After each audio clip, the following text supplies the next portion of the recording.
Nag-ala Mr. Longbam at Jonah itong si Isaiah Stewart at Thomas Bryant sa game ng Pacers at Detroit.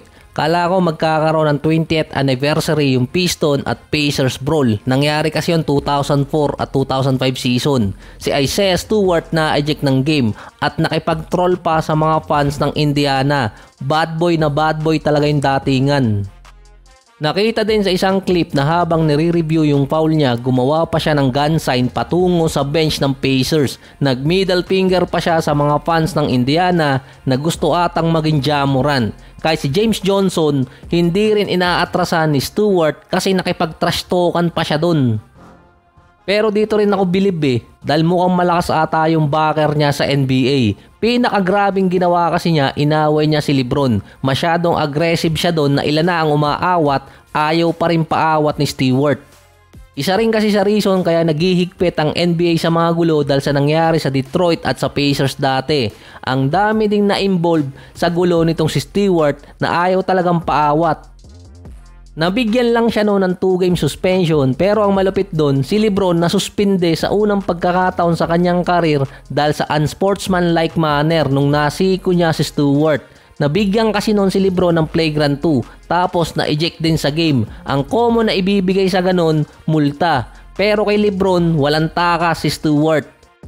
So mali pala ako doon. Walang takas itong si LeBron kay Stewart. Naaresto na rin kasi siya nung sinapak niya sa may dugout si Drew Eubanks bago yung game ng Suns at itong Detroit. Nagkasagutan di umano yung dalawa at dito na pang-abot. Kinasuhan pa ng mismong Suns management si Stewart dahil sa nangyari kay Eubanks pero na-dismiss yung kaso at nasuspend lang siya ng 3 games. Sabi pa nun, gagawa ng investigation ng NBA pero hindi naman tinuloy. Unprovoked kasi yung nangyari dito kay Eubanks.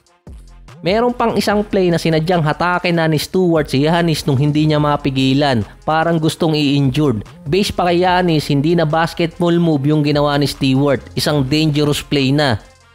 Pati si Westbrook nun, pinagbantaan pa ni Stewart. Bago pa yung gulo sa Pacers, mga paparambol na rin sana siya nun sa bench ng Orlando Magic na agad naman naawat nun. Kahit si Patrick Beverley halos matakot din dito kay Stewart nun nung nagkabanggaan yung dalawa. Mukhang bata ata to ni Joe Dumars na bumabalik yung bad boy Pistons. Makukonsider kasing repeat offender si Isaiah Stewart. Ito ang dinadahilan ni Joe Dumars sa mga gaya ni Draymond Green. Pero si Stewart hindi nasususpend ng matagal katulad ni Draymond at ni Ja Morant.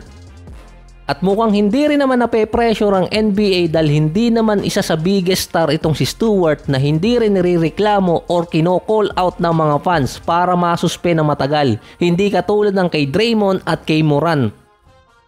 Kung ang NBA umiiwas na magkaroon ng part 2 ang Pistons at Pacers, mukhang dito sila matutuluyan kay Stewart.